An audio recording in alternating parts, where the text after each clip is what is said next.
ਸਤਿਨਾਮ ਵਾਹਿਗੁਰੂ ਸਤਿਨਾਮ ਵਾਹਿਗੁਰੂ। ਪਰਮ ਸਤਿਕਾਰਯੋਗ ਗੁਰਮਤਿ ਦੀ ਕਲਾਸ ਵਿੱਚ ਜੁੜ ਬੈਠੀ ਗੁਰੂ ਰੂਪ ਸਾਧ ਸੰਗਤ ਜੀ ਵਡਭਾਗੇ ਹਾਂ। ਨੇਤਾ ਪ੍ਰਤੀ ਗੁਰਮਤਿ ਦੀ ਕਲਾਸ ਵਿੱਚ ਹਾਜ਼ਰੀਆਂ ਭਰ ਕੇ ਜੋ ਸਿੱਖ ਇਤਿਹਾਸ ਦੇ ਮਹਾਨ ਲਿਖਾਰੀ ਭਾਈ ਗੁਰਦਾਸ ਜੀ ਦੀ 11ਵੀਂ ਵਾਰ ਉਹਦੇ ਵਿੱਚੋਂ ਅਸੀਂ ਸਿੱਖਾਂ ਦਾ ਇਤਿਹਾਸ ਉਹ ਅਸੀਂ ਪੜ੍ਹ ਰਹੇ ਹਾਂ, ਵਿਚਾਰ ਰਹੇ ਹਾਂ। ਅੱਜ ਭਾਈ ਗੁਰਦਾਸ ਜੀ ਦੀ ਇਸ 11ਵੀਂ ਪੌੜੀ ਦੀ 11ਵੀਂ ਵਾਰ ਦੀ 21ਵੀਂ ਪੌੜੀ ਹੈ, ਜਿਸ ਵਿੱਚ ਭਾਈ ਗੁਰਦਾਸ ਜੀ ਨੇ ਸੁਲਤਾਨਪੁਰ ਦੇ ਸਿੱਖਾਂ ਦਾ ਜ਼ਿਕਰ ਕੀਤਾ ਹੈ। ਧੰਨ ਗੁਰੂ ਅਰਜਨ ਪਾਤਸ਼ਾਹ ਜੀ ਦੇ ਕੋਲੋਂ ਇਹ ਸਿੱਖ ਆ ਕੇ ਧੰਨ ਗੁਰੂ ਅਰਜਨ ਪਾਤਸ਼ਾਹ ਜੀ ਨੂੰ ਮਿਲਦੇ ਹਨ। ਸੋ ਇਹਨਾਂ ਸਿੱਖਾਂ ਦੇ ਬਾਬਤ ਜੋ ਧੰਨ ਗੁਰੂ ਅਰਜਨ ਪਾਤਸ਼ਾਹ ਜੀ ਦੇ ਨਾਲ ਮਿਲਾਪ, ਜੋ ਵਿਚਾਰ ਚਰਚਾ ਹੋਈ, ਇਸ ਵਾਰ ਦੇ ਰਾਹੀਂ ਅਸੀਂ ਅੱਜ ਸਰਵਣ ਕਰਨਾ ਹੈ। ਸੋ ਆਓ ਬੜੇ ਹੀ ਪਿਆਰ ਤੇ ਸਤਿਕਾਰ ਦੇ ਨਾਲ ਆਪ ਜੀ ਦੀ ਸਕਰੀਨ ਉੱਤੇ ਪੌੜੀ ਜਿਹੜੀ ਆ ਚੁੱਕੀ ਹੈ, ਇਹਦਾ ਅਸੀਂ ਜਿਹੜਾ ਸਭ ਤੋਂ ਪਹਿਲਾਂ ਮੂਲ ਪਾਠ ਕਰਨਾ ਹੈ। ਪਾਠ ਕਰਨ ਤੋਂ ਪਹਿਲਾਂ ਗੁਰਫਤਿਹ ਦੇ ਨਾਲ ਸਾਂਝ ਬਣਾਈਏ। ਗੱਜ ਕੇ ਆਖੋ ਵਾਹਿਗੁਰੂ ਜੀ ਕਾ ਖਾਲਸਾ, ਵਾਹਿਗੁਰੂ ਜੀ ਕੀ ਫਤਿਹ। ਇਸ ਵਾਰ ਦੇ ਅੰਦਰ ਸਤਿਗੁਰੂ ਜੀ ਬਖਸ਼ਿਸ਼ ਕਰਦੇ ਨੇ ਕਿ ਕਾਲੂ ਚਾਊ ਥੰਮੀਆਂ ਮੂਲੇ ਨੂੰ ਗੁਰ ਸ਼ਬਦ ਪਿਆਰਾ।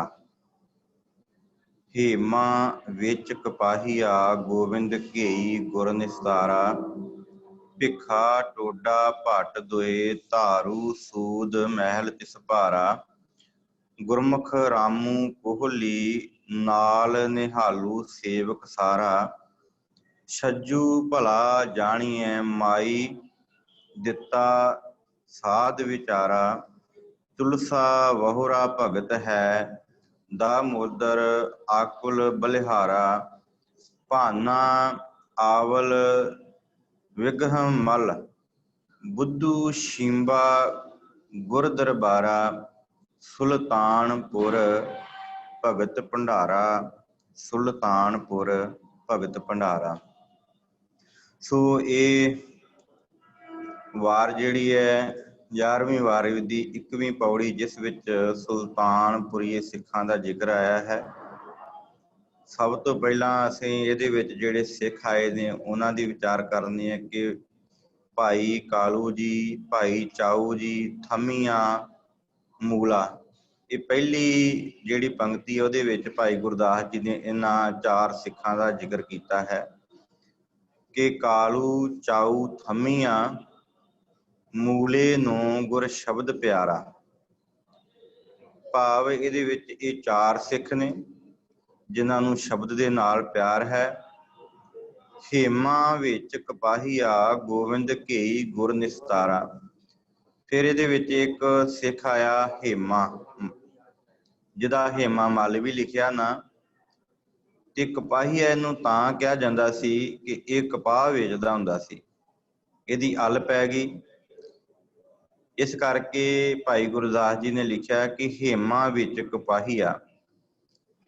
ਤੇ ਅਗਲਾ ਜਿਹੜਾ ਨਾਂ ਹੈ ਉਹ ਗੋਬਿੰਦ, ਭਾਈ ਗੋਬਿੰਦ ਜੀ, ਜਿਨ੍ਹਾਂ ਨੂੰ ਘੇਈ ਦੇ ਨਾਲ ਜਾਣਿਆ ਜਾਂਦਾ। ਭਾਵ ਇਹਨਾਂ ਦਾ ਜਿਹੜਾ ਕਾਰੋਬਾਰ ਸੀ ਉਹ ਘਿਓ ਵੇਚਣ ਦਾ ਸੀ, ਇਸ ਕਰਕੇ ਇਹਨਾਂ ਨੂੰ ਘੇਈ ਘੇਈ ਕਰਕੇ ਜਾਣਿਆ ਜਾਂਦਾ ਸੀ। ਤੇ ਭਾਈ ਗੁਰਦਾਸ ਜੀ ਲਿਖਦੇ ਨੇ ਹੇਮਾ ਵਿੱਚ ਕਪਾਹੀਆ ਗੋਬਿੰਦ ਘੇਈ ਗੁਰ ਨਿਸਤਾਰਾ। ਅੱਗੇ ਤੀਸਰੀ ਪੰਕਤੀ ਆਈ ਹੈ ਜਿਸ ਵਿੱਚ ਭਿੱਖਾ ਟੋਡਾ ਭੱਟ ਦੁਏ। ਦੁਏ ਦਾ ਭਾਵ ਹੈ ਦੋ। ਇਹ ਦੋ ਕੌਣ ਨੇ ਜੀ? ਭੱਟ। ਅੱਜ ਅਸੀਂ ਗੁਰਬਾਣੀ ਵੀ ਪੜ੍ਹਦੇ, ਉਹਦੇ ਵਿੱਚ ਭੱਟ ਸਾਹਿਬਾਨਾਂ ਦੀ ਬਾਣੀ ਵੀ ਆਉਂਦੀ ਹੈ। ਇਹ ਦੋਵੇਂ ਜਿਹੜੇ ਨੇ ਇਹ ਗੁਰੂ ਘਰ ਦੇ ਮੁਰੀਦ ਨੇ ਤੇ ਕੱਲ ਵੀ ਜ਼ਿਕਰ ਕੀਤਾ ਸੀ ਕਿ ਭੱਟ ਉਹ ਹੁੰਦੇ ਨੇ ਜਿਹੜੇ ਉਸਤਤ ਕਰਦੇ ਨੇ, ਜਿੱਦਾਂ ਗੁਰੂ ਸਾਹਿਬਾਨ ਦੀ ਉਸਤਤ ਕੀਤੀ ਹੈ ਗੁਰੂ ਗ੍ਰੰਥ ਸਾਹਿਬ ਜੀ ਦੇ ਅੰਦਰ। ਪਰ ਕੱਲੀ ਉਸਤਤ ਇਹ ਨਹੀਂ ਕਿ ਸੰਸਾਰੀ, ਇੱਥੇ ਰੱਬ ਦੇ ਨਾਲ ਪਰਮਾਤਮਾ ਦੇ ਨਾਲ ਇੱਕਮਿਕ ਹੋ ਕੇ ਤੇ ਗੁਰੂ ਦੀ ਉਸਤਤ। ਇਹ ਦੋ ਸਿੱਖ ਜਿਹੜੇ ਸਨ ਇਹ ਵੀ ਭੱਟ ਸਨ, ਜਿਹੜੇ ਬੜੇ ਹੀ ਗੁਰੂ ਘਰ ਦੇ ਸ਼ਰਧਾਲੂ ਸਨ।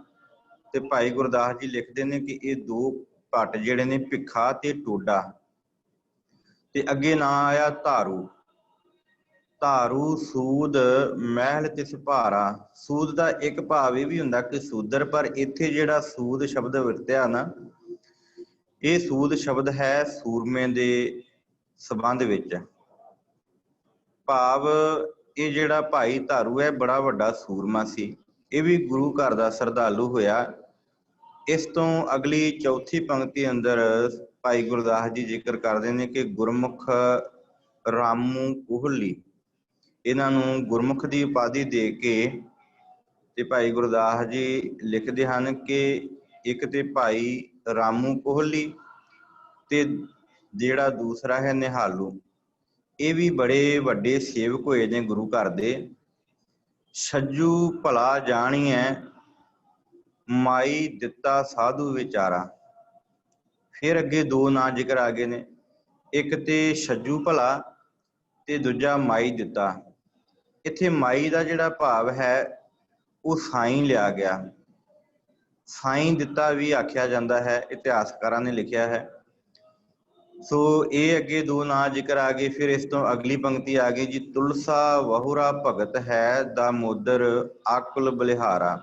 ਇੱਕ ਤੇ ਤੁਲਸਾ ਵਹੁਰਾ, ਦੂਜਾ ਦਮੋਦਰ, ਤੀਜਾ ਆਕੁਲ। ਇਹ ਤਿੰਨ ਨਾਂ ਜਿਹੜੇ ਨੇ, ਤਿੰਨ ਆਏ ਨੇ ਇਸ ਪੌੜੀ ਇਸ ਪੰਕਤੀ ਦੇ ਅੰਦਰ। ਭਾਨਾ ਆਵਲ ਵਿਗਹ ਮਲ। ਹੁਣ ਇਸ ਪੌੜੀ ਦੇ ਅੰਦਰ ਭਾਈ ਗੁਰਦਾਸ ਜੀ ਜ਼ਿਕਰ ਕਰਦੇ ਨੇ ਕਿ ਇੱਕ ਗੁਰੂ ਸਾਹਿਬ ਦਾ ਸਿੱਖ ਹੋਇਆ ਭਾਨਾ। ਭਾਨਾ ਆਵਲ ਵੀ ਇਹਨੂੰ ਆਖਿਆ ਗਿਆ। ਤੇ ਦੂਸਰਾ ਹੋਇਆ ਬੁੱਧੂ, ਜਿਹਨੂੰ ਸ਼ੀਂਬਾ ਆਖਦੇ ਸਨ। ਇਹ ਜਿਹੜਾ ਬੁੱਧੂ ਹੋਇਆ ਨਾ ਗੁਰੂ ਦਾ ਸਿੱਖ, ਇਹ ਗੁਰੂ ਘਰ ਦਾ ਧੋਬੀ ਸੀ, ਗੁਰੂ ਦਰਬਾਰ ਦਾ ਧੋਬੀ ਸੀ। ਸੋ ਇਹ ਜਿਹੜੇ ਨਾਂ ਨੇ ਇਸ ਪੌੜੀ ਦੇ ਵਿੱਚ ਆਏ ਨੇ। ਤੇ ਇਹ ਸੁਲਤਾਨਪੁਰ ਭਗਤ ਭੰਡਾਰਾ, ਭਗਤੀ ਦਾ ਭੰਡਾਰਾ, ਸੁਲਤਾਨਪੁਰ ਦੀ ਧਰਤੀ ਜਿੱਥੋਂ ਦੇ ਇਹ ਸਿੱਖ ਨੇ। ਤੇ ਇਹ ਗੁਰੂ ਅਰਜਨ ਪਾਤਸ਼ਾਹ ਜੀ ਦੇ ਵੇਲੇ ਧੰਨ ਗੁਰੂ ਅਰਜਨ ਪਾਤਸ਼ਾਹ ਜੀ ਦੇ ਕੋਲ ਚੱਲ ਕੇ ਆਏ ਨੇ। ਹੁਣ ਇੱਥੇ ਸਾਖੀ ਆਰੰਭ ਹੁੰਦੀ ਹੈ। ਭਾਈ ਗੁਰਦਾਸ ਜੀ ਨੇ ਨਾ ਇਸ ਪੌੜੀ ਦੇ ਅੰਦਰ ਜ਼ਿਕਰ ਕੀਤਾ ਕਿ ਇਹ ਸੁਲਤਾਨਪੁਰ ਦੇ ਸਿੱਖ ਨੇ।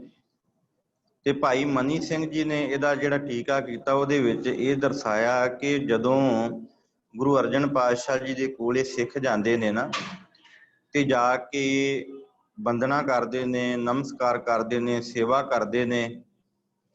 ਤੇ ਸੇਵਾ ਕਰਦਿਆਂ ਗੁਰੂ ਅਰਜਨ ਪਾਤਸ਼ਾਹ ਜੀ ਦੇ ਕੋਲ ਜਾ ਕੇ ਬਿਰਾਜਦੇ ਨੇ। ਤੇ ਫਿਰ ਗੁਰੂ ਅਰਜਨ ਪਾਤਸ਼ਾਹ ਜੀ ਦੇ ਕੋਲ ਜਾ ਕੇ ਬਿਰਾਜ ਕੇ ਆਖਦੇ ਨੇ, ਸੱਚੇ ਪਾਤਸ਼ਾਹ ਧੰਨ ਗੁਰੂ ਅਰਜਨ ਪਾਤਸ਼ਾਹ ਜੀ, ਅਸੀਂ ਸੁਲਤਾਨਪੁਰ ਤੋਂ ਆਏ ਹਾਂ ਤੇ ਸਾਡੇ ਜਿਹੜੇ ਵੱਡੇ ਪੁਰਖੇ ਨੇ ਨਾ, ਉਹਨਾਂ ਨੇ ਗੁਰੂ ਨਾਨਕ ਦੇ ਘਰ ਦੀ ਸਿੱਖੀ ਅਪਣਾਈ ਸੀ ਤੇ ਅਸੀਂ ਵੀ ਧੰਨ ਗੁਰੂ ਅਮਰਦਾਸ ਪਾਤਸ਼ਾਹ ਜੀ ਦੇ ਕੋਲੋਂ ਸਿੱਖਿਆ ਲਈ ਹੈ, ਸਿੱਖਿਆ ਹਾਸਲ ਕੀਤੀ ਹੈ। ਸੋ ਧੰਨ ਗੁਰੂ ਅਮਰਦਾਸ ਪਾਤਸ਼ਾਹ ਜੀ ਨੇ ਸਾਨੂੰ ਜਿਹੜੀ ਸਿੱਖਿਆ ਦਿੱਤੀ ਸੀ, ਜੋ ਸਿੱਖਿਆ ਦਿੱਤੀ ਸੀ ਕਿ ਭਾਈ ਤੁਸੀਂ ਸਦਾ ਅੰਮ੍ਰਿਤ ਵੇਲੇ ਉੱਠ ਕੇ ਇਸ਼ਨਾਨ ਕਰਨਾ ਤੇ ਇਸ਼ਨਾਨ ਕਰਕੇ ਉਸ ਪ੍ਰਮਾਤਮਾ ਦੀ ਬੰਦਗੀ ਕਰਨੀ ਹੈ, ਕਿਰਤ ਕਰਨੀ ਹੈ। ਅੰਮ੍ਰਿਤ ਵੇਲੇ ਉੱਠ ਕੇ ਬਾਣੀ ਪੜ੍ਹ ਕੇ ਕਿਰਤ ਕਰਕੇ ਤੇ ਵੰਡ ਕੇ ਛਕਣਾ। ਇਹ ਬਚਨ ਧੰਨ ਗੁਰੂ ਅਮਰਦਾਸ ਪਾਤਸ਼ਾਹ ਜੀ ਨੇ ਸਾਨੂੰ ਬਖਸ਼ਿਸ਼ ਕੀਤਾ ਸੀ। ਫਿਰ ਮੈਂ ਦੁਬਾਰਾ ਦੁਹਰਾਵਾਂ ਕਿ ਧੰਨ ਗੁਰੂ ਅਰਜਨ ਪਾਤਸ਼ਾਹ ਜੀ ਦੇ ਕੋਲ ਇਹ ਸੁਲਤਾਨਪੁਰ ਦੇ ਸਿੱਖ ਆਏ ਨੇ ਤੇ ਆਣ ਕੇ ਗੁਰੂ ਅਰਜਨ ਪਾਤਸ਼ਾਹ ਜੀ ਨੂੰ ਆਖਦੇ ਨੇ ਕਿ ਪਾਤਸ਼ਾਹ ਅਸੀਂ ਧੰਨ ਗੁਰੂ ਅਮਰਦਾਸ ਪਾਤਸ਼ਾਹ ਜੀ ਦੇ ਵੇਲੇ ਦੇ ਸਿੱਖ ਬਣੇ ਆ। ਸਾਨੂੰ ਗੁਰੂ ਅਮਰਦਾਸ ਪਾਤਸ਼ਾਹ ਜੀ ਨੇ ਇਹ ਸਿੱਖਿਆ ਦਿੱਤੀ ਸੀ, ਇਹ ਬਚਨ ਹੋਇਆ ਸੀ ਸਾਡੇ ਨਾਲ ਕਿ ਤੁਸਾਂ ਨੇ ਧਰਮ ਦੀ ਕਿਰਤ ਕਰਨੀ ਹੈ, ਸੇਵਾ ਕਰਨੀ ਹੈ, ਮਨ ਨੀਵਾਂ ਰੱਖਣਾ ਹੈ, ਮਿੱਠਾ ਬੋਲਣਾ ਹੈ। ਤੇ ਪਿਛਲੀ ਰਾਤ ਭਾਵ ਤੁਸੀਂ ਅੰਮ੍ਰਿਤ ਵੇਲੇ ਉੱਠ ਕੇ ਗੁਰਬਾਣੀ ਦੇ ਸ਼ਬਦ ਪੜ੍ਹਨੇ ਨੇ, ਪਰਮਾਤਮਾ ਦੀ ਬੰਦਗੀ ਕਰਨੀ ਹੈ ਤੇ ਕਿਰਤ ਕਰਕੇ ਵੰਡ ਕੇ ਛਕਣਾ। ਸੋ ਅਸੀਂ ਗੁਰੂ ਅਮਰਦਾਸ ਪਾਤਸ਼ਾਹ ਜੀ ਦਾ ਇਹ ਬਚਨ ਕਮਾਇਆ। ਇਸੇ ਪ੍ਰਕਾਰ ਹੀ ਅਸੀਂ ਆਪਣੇ ਜਿਹੜਾ ਵਾ ਉਹ ਜੀਵਨ ਦੇ ਵਿੱਚ ਢਾਲਿਆ ਤੇ ਢਾਲਦਿਆਂ ਕਿਰਤ ਕਰਦਿਆਂ ਨਾਮ ਜਪਦਿਆਂ ਸਾਨੂੰ ਕਈ ਵਰੇ ਹੋ ਗਏ ਨੇ, ਪਰ ਸਾਡੇ ਮਨ ਵਿੱਚ ਜਿਹੜੀ ਉਹ ਸ਼ਾਂਤੀ ਨਹੀਂ ਆਉਂਦੀ। ਸਾਡਾ ਮਨ ਅਜੇ ਵੀ ਅਸ਼ਾਂਤ ਹੈ, ਭਟਕਦਾ ਏ। ਸੋ ਕਿਰਪਾ ਕਰੋ ਸਾਨੂੰ ਜਿਹੜਾ ਵਾ ਆਪਣਾ ਉਪਦੇਸ਼ ਦਿਓ ਤਾਂ ਕਿ ਸਾਡੇ ਮਨ ਵਿੱਚ ਸ਼ਾਂਤੀ ਆ ਸਕੇ।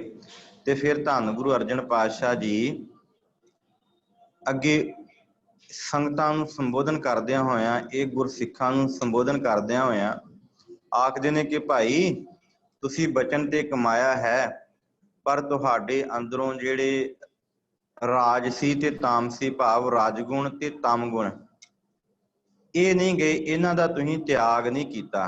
ਕਿਉਂਕਿ ਕਈ ਵਾਰ ਅਸੀਂ ਵੀ ਬਾਣੀ ਪੜ੍ਹਨ ਲੱਗ ਜਾਂਦੇ ਆ ਨਾ, ਤੇ ਮਨ ਅੰਦਰ ਜਿਹੜਾ ਵਾ ਉਹ ਇਹ ਖਿਆਲ ਜਿਹੜੇ ਰਜੋ ਗੁਣ ਵਾਲੇ ਤੇ ਤਮੋ ਗੁਣ ਵਾਲੇ ਇਹ ਕਦੇ ਨਹੀਂ ਜਾਂਦੇ। ਤੇ ਫਿਰ ਅਸੀਂ ਗੁਰੂ ਦੇ ਨਾਲ ਗਿਲਾ ਜਾਂ ਜਿਸ ਮਹਾਂਪੁਰਖ ਦੇ ਕੋਲ ਜਾ ਕੇ ਬਚਨ ਲਿਆ ਹੋਵੇ ਉਹਨਾਂ ਦੇ ਨਾਲ ਅਸੀਂ ਗਿਲਾ ਕਰਦੇ ਹਾਂ ਕਿ ਭਾਈ ਮਨ ਤੇ ਟਿਕਦਾ ਨਹੀਂ, ਗੁਰੂ ਦੀ ਬਾਣੀ ਤੇ ਬੜੀ ਪੜ੍ਹੀ ਪਰ ਮਨ ਨਹੀਂ ਟਿਕਦਾ। ਸੋ ਇਸੇ ਤਰ੍ਹਾਂ ਹੀ ਗੁਰੂ ਅਰਜਨ ਪਾਤਸ਼ਾਹ ਜੀ ਇਹਨਾਂ ਸਿੱਖਾਂ ਨੂੰ ਸੰਬੋਧਨ ਕਰਦੇ ਨੇ ਕਿ ਤੁਸੀਂ ਗੁਰੂ ਅਮਰਦਾਸ ਪਾਤਸ਼ਾਹ ਜੀ ਦਾ ਬਚਨ ਤੇ ਕਮਾਇਆ, ਬਾਣੀ ਵੀ ਪੜ੍ਹੀ, ਪਰ ਤੁਹਾਡੇ ਅੰਦਰ ਜਿਹੜੇ ਇਹ ਰਾਜਗੁਣ ਤੇ ਤਮ ਗੁਣ ਜਿਹੜੇ ਨੇ ਇਹ ਨਹੀਂ ਗਏ। ਜਦੋਂ ਤੱਕ ਇਹਨਾਂ ਦਾ ਤਿਆਗ ਨਾ ਕਰੋਗੇ ਉਦੋਂ ਤੱਕ ਤੁਹਾਡੇ ਅੰਦਰ ਜਿਹੜਾ ਵਾ ਉਹ ਸਤਗੁਣ ਨਹੀਂ ਉਪਜੇਗਾ।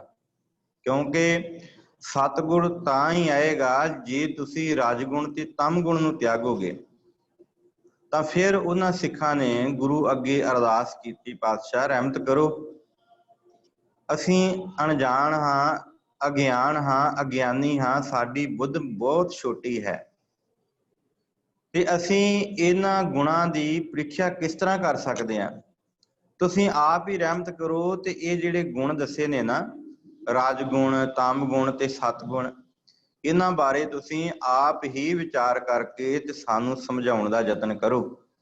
ਤਾਂ ਫਿਰ ਧੰਨ ਗੁਰੂ ਅਰਜਨ ਪਾਤਸ਼ਾਹ ਜੀ ਨੇ ਰਹਿਮਤ ਕੀਤੀ, ਦਇਆ ਕੀਤੀ, ਸਾਰੀ ਸੰਗਤ ਵਿੱਚ ਬੈਠ ਕੇ ਇਹਨਾਂ ਸੁਲਤਾਨਪੁਰ ਦੇ ਸਿੱਖਾਂ ਨੂੰ ਬਚਨ ਉਚਾਰਿਆ ਕਿ ਭਾਈ ਤੁਸੀਂ ਸਮਝੋ ਕਿ ਜਿਹੜਾ ਰਾਜਸੀ ਗੁਣ ਹੈ ਨਾ, ਰਾਜਸੀ ਭਾਵ ਰਾਜਗੁਣ,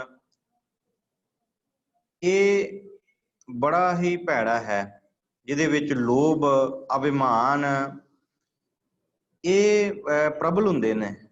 ਲੋਭੀ ਮਨੁੱਖ ਲੋਭੀ ਬਣਦਾ ਤੇ ਲੋਭ ਦੇ ਵਿੱਚ ਆਣ ਕੇ ਕਈ ਪ੍ਰਕਾਰ ਦੇ ਕੰਮ ਕਰਦਾ, ਧਨ ਇਕੱਠਾ ਕਰਦਾ, ਫਿਰ ਉਹਨੂੰ ਅਹੰਕਾਰ ਹੋ ਜਾਂਦਾ, ਅਭਿਮਾਨ ਹੋ ਜਾਂਦਾ। ਭਾਵੇਂ ਉਹ ਮਿੱਠਾ ਬੋਲਦਾ ਏ, ਭਾਵੇਂ ਉਹ ਨਿਮਰਤਾ ਰੱਖਦਾ ਏ, ਪਰ ਉਹਦੇ ਅੰਦਰ ਜਿਹੜਾ ਨਾ ਬਾਹਰੋਂ ਮਿੱਠਾ ਬੋਲਦਾ ਆਪਣੀ ਜ਼ੁਬਾਨ ਦੇ ਉੱਤੋਂ, ਤੇ ਬੜਾ ਵਿਖਾਵੇ ਦੇ ਵਿੱਚ ਨਿਮਰਤਾ ਵੀ ਬੜੀ ਰੱਖਦਾ ਹੈ, ਪਰ ਉਹਦੇ ਅੰਦਰ ਜਿਹੜਾ ਅਭਿਮਾਨ ਹੈ ਨਾ ਤੇ ਜਿਹੜਾ ਲੋਭ ਹੈ ਉਹ ਪ੍ਰਬਲ ਰਹਿੰਦਾ। ਫਿਰ ਮੈਂ ਬੇਨਤੀ ਕਰਾਂ, ਇਹ ਰਾਜਸੀ ਗੁਣ ਹੈ, ਰਾਜਗੁਣ, ਜਿਹਦੇ ਵਿੱਚ ਮਨੁੱਖ ਇਸ ਤਰ੍ਹਾਂ ਦਾ ਹੋ ਜਾਂਦਾ ਹੈ ਕਿ ਉਹਦਾ ਜਿਹੜਾ ਆਹਾਰ ਹੈ ਲੋਭ, ਜਿਹੜਾ ਆਹਾਰ ਕਰਦਾ ਨਾ ਲੋਭ ਦੇ ਵਿੱਚ, ਕਿ ਮੈਂ ਜਿਹੜਾ ਮੇਰਾ ਖਾਣ ਪਾਣ ਹੋਵੇ, ਜਿਹੜਾ ਮੇਰਾ ਪਹਿਨਣ ਹੋਵੇ, ਮੇਰਾ ਸੌਣ ਦਾ ਆਸਣ ਹੋਵੇ ਬਹੁਤ ਸੁੰਦਰ ਹੋਵੇ, ਉਹਦੇ ਵਿੱਚ ਖਾਣ ਪਾਣ ਜਿਹੜਾ ਵਾ ਉਹ ਮਸਾਲੇਦਾਇਕ, ਜਿੱਦਾਂ ਅਸੀਂ ਆਮ ਹੀ ਅੱਜ ਦੇਖਦੇ ਹਾਂ ਜਿਹਦੇ ਕੋਲ 4 ਦਮੜੇ ਹੁੰਦੇ ਨੇ ਉਹ ਹੋਟਲਾਂ ਦੇ ਵਿੱਚ ਜਾ ਕੇ ਬਾਹਰ ਜਾ ਕੇ ਖਾਣਾ ਪਸੰਦ ਕਰਦਾ।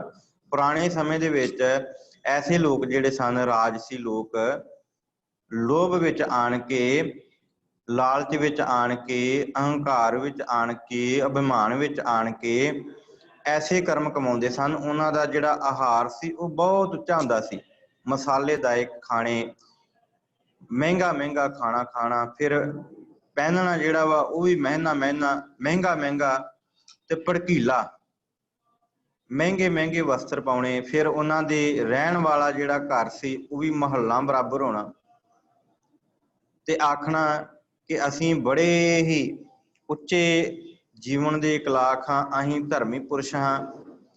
ते ऐसे धर्म कमाउंदियां कमाउंदियां वो फिर की करदे सन, धर्मी बन दा विखावा करदे सन। जदों ऐसा मन दे अंदर अहंकार पैदा हो जावे ना, फिर वो धर्म दे कर्म ते करदा ते कर्म करदियां करदियां करदियां करदियां जिहड़ा वा वो धर्मी पुरुषां नूं दान भी दिंदा, पर मन दे अंदर अहंकार ही प्रभ लैंदा कि मैं इन्ना दान दिता, मैं इन्ने कर्म कमाए, मैं इन्ना कुछ धर्मी पुरुषां नूं वंडिया, मैं इन्नी गरीबां दी लोड़वंदां दी जिहड़ी जरूरत पूरी कीती। मन अंदर अहंकार पैदा हो गया। ये नहीं आखदा कि सब कुछ दिता जिहड़ा वा परमात्मा दा, ये ऐसा रजोगुण वाला हुंदा। ते दूसरा है तमो गुण। ਇਹਦੇ ਵਿੱਚ ਥੋੜਾ ਜਿਹਾ ਮਨੁੱਖ ਜਿਹੜਾ ਥੱਲੇ ਆ ਜਾਂਦਾ, ਪਰ ਮਨ ਦੇ ਅੰਦਰ ਜਿਹੜਾ ਵਾ ਉਹ ਸਤਗੁਣ ਨਹੀਂ ਉਪਜਦਾ। ਇਹਦੇ ਖਾਣ ਜਿਹੜਾ ਵਾ ਉਹ ਥੋੜਾ ਮਸਾਲੇਦਾਇਕ ਘੱਟ ਹੋ ਜਾਂਦਾ, ਪਰ ਛਕਦਾ ਇਹ ਵੀ ਬਹੁਤ ਕੁਝ ਹੈ, ਖਾਂਦਾ ਇਹ ਵੀ ਬਹੁਤ ਕੁਝ ਹੈ। ਭਾਈ ਵੀਰ ਸਿੰਘ ਜੀ ਜਦੋਂ ਭਾਈ ਗੁਰਦਾਸ ਜੀ ਦੀਆਂ ਵਾਰਾਂ ਦਾ ਤਰਜਮਾ ਕਰਦੇ ਨੇ ਤੇ ਭਾਈ ਮਨੀ ਸਿੰਘ ਜੀ ਦੇ ਜਿਹੜਾ ਇਸ ਵਾਰ ਦਾ ਜਿਹੜਾ ਤਰਜਮਾ ਕੀਤਾ ਨਾ ਉਹਦੇ ਵਿੱਚੋਂ ਲੈਂਦੇ ਨੇ ਕਿ ਜਿਹੜਾ ਐਸੇ ਮਨੁੱਖ ਨੇ ਨਾ ਜਿਨ੍ਹਾਂ ਦੇ ਮਨ ਦੇ ਅੰਦਰ ਮਾਫ ਕਰਨਾ ਤਮ ਗੁਣ ਹੈ, ਉਹਨਾਂ ਦਾ ਜਿਹੜਾ ਆਹਾਰ ਹੈ ਨਾ ਖਾਣ ਦਾ, ਉਹ ਸਵਾਦਲੇ ਤੇ ਤਰਲ ਪਦਾਰਥ ਜਿਹੜਾ ਜ਼ਿਆਦਾ ਛਕਦਾ ਹੈ। ਉਹਦਾ ਭੇਸ ਵੀ, ਉਹਦਾ ਰਹਿਣ ਸਹਿਣ ਵੀ ਜਿਹੜੇ ਉਤਲੇ ਰਾਜਗੁਣ ਵਾਲੇ ਨੇ ਉਹਨਾਂ ਤੋਂ ਥੋੜਾ ਜਿਹਾ ਨੀਵਾਂ ਤੇ ਹੁੰਦਾ, ਪਰ ਹੁੰਦਾ ਉਸਾ ਹੀ ਹੈ। ਸੋ ਇਹਦੇ ਅੰਦਰ ਵੀ ਜਿਹੜਾ ਵਾ ਉਹ ਐਸਾ ਸ਼ਾਂਤੀ ਵਾਲਾ ਸਤੋਗੁਣ ਵਾਲਾ ਜਿਹੜਾ ਵਾ ਉਹ ਗੁਣ ਹਾਸਲ ਨਹੀਂ ਕਰ ਸਕਦਾ ਜਦੋਂ ਤੱਕ ਇਹ ਸਭ ਨਹੀਂ ਤਿਆਗਦਾ। ਤੇ ਤੀਸਰਾ ਆ ਗਿਆ ਸਤੋਗੁਣ। ਭਾਈ ਗੁਰਦਾਸ ਜੀ ਜ਼ਿਕਰ ਕਰਦੇ ਨੇ, ਭਾਈ ਮਨੀ ਸਿੰਘ ਜੀ ਇਸ ਬਾਰੇ ਬਿਆਨ ਕਰਦੇ ਨੇ ਕਿ ਜਿਹੜੇ ਸਤੋਗੁਣੀ ਨੇ ਨਾ, ਸਤਗੁਣ ਵਾਲੇ, ਇਹਨਾਂ ਦੇ ਅੰਦਰ ਜੋ ਮਿਲ ਜਾਏ, ਜੇ ਘਰ ਵਿੱਚ ਮੰਨ ਲਓ ਦਾਲ ਚਾਵਲ ਬਣੇ ਆ, ਖਿਚੜੀ ਬਣੀ ਆ, ਜਿੰਨਾ ਕੁਝ ਬਣਿਆ ਹੈ ਉਹ ਛਕ ਕੇ ਤੇ ਰੱਬ ਦੀ ਬੰਦਗੀ ਕਰਕੇ ਫਿਰ ਆਪਣੀ ਕਿਰਤ ਵਿੱਚ ਜੁੜ ਜਾਂਦੇ ਨੇ।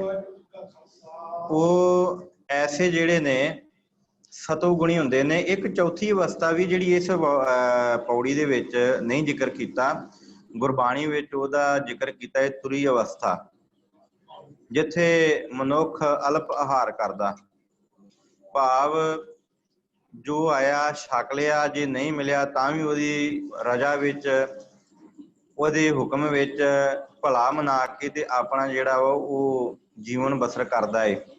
ਪਰ ਜਿਹੜਾ ਇਹ ਸਤੋਗੁਣ ਵਾ ਨਾ, ਕਿਉਂਕਿ ਇੱਥੇ ਸਿੱਖਾਂ ਨੇ ਸ਼ਾਂਤੀ ਮਨ ਦੇ ਅੰਦਰ ਸਤੋਗੁਣ ਦੀ ਜਿਹੜੀ ਆ ਉਹ ਗੱਲ ਕੀਤੀ ਹੈ, ਤੇ ਗੁਰੂ ਅਰਜਨ ਪਾਤਸ਼ਾਹ ਜੀ ਇੱਥੇ ਕੇਵਲ ਸਤੋਗੁਣ ਦੇ ਬਾਰੇ ਜ਼ਿਕਰ ਕਰਦੇ ਨੇ ਕਿ ਭਾਈ ਜਿਹੜਾ ਸਤੋਗੁਣੀ ਹੈ ਨਾ, ਉਹਨੂੰ ਜੋ ਮਿਲ ਜਾਏ ਉਹ ਛਕ ਲੈਂਦਾ। ਅੱਜ ਅਸੀਂ ਆਪਣੇ ਘਰਾਂ ਵੱਲ ਵੀ ਝਾਤੀ ਮਾਰੀਏ ਨਾ, ਤੇ ਕਈ ਵਾਰ ਸਾਡੇ ਬੱਚੇ ਚੰਗਾ ਖਾਣਾ ਬਣਿਆ ਹੈ ਉਹਨੂੰ ਜਿਹੜਾ ਵਾ ਥਾਲੀ ਨੂੰ ਘੁਮਾ ਕੇ ਪਰੇ ਸੁੱਟ ਦਿੰਦੇ ਨੇ ਕਿ ਭਾਈ ਅਸੀਂ ਨਹੀਂ ਛਕਣਾ, ਸਾਡੇ ਮਨ ਪਸੰਦ ਦਾ ਨਹੀਂ।